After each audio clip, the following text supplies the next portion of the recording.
So I have conversations with clients and prospects pretty often, as you can imagine, about this research, and the book's coming out this October. And some of the things that I share with them render them speechless. And one of the most common insights that render them speechless is that time in the field is not correlated with better performance. It literally just stops them dead in their tracks. Because most of the effort that organizations have applied from a coaching perspective is around helping people plan for sales calls, observing them on sales calls, and then giving them feedback after those sales calls. It's observational coaching. And don't get me wrong, that's very powerful. But it's not necessarily the kind of coaching that's going to move the most needles. So the most successful sales managers don't spend more time in the field, they spend less time in the field. That was one of the surprising findings. Another surprising finding was that in addition to not spending more time in the field, the highest performing managers actually coached about 25% fewer hours than their lower performing peers. They coached fewer hours. It just doesn't seem to intuitively make sense. But it goes back to that economy of motion, right?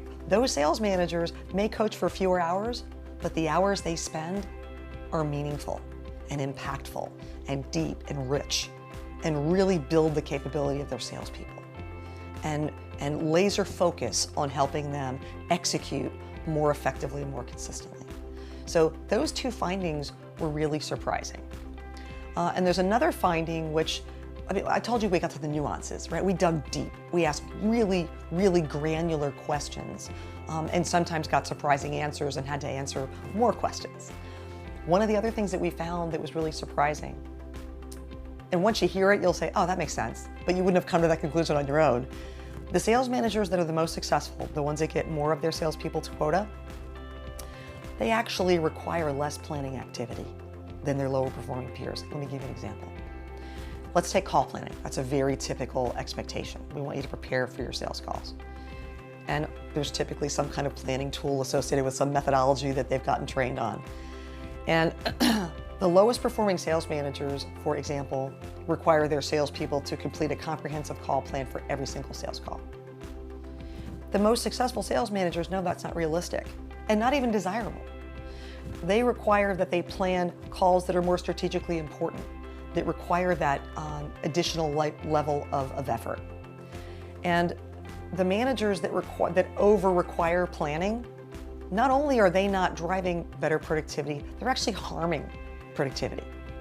They're causing their salespeople to waste effort and time. And there's so much waste in the sales force. There's so much wasted effort that those managers that sort of have this economy of effort, they use the same approach with their salespeople. They don't ask their salespeople to do everything. They're very deliberate about what they ask salespeople to do, but the things they ask them to do matter, and they help move the right needles. That was a surprising finding, because there's this notion that more planning is always better. Not so.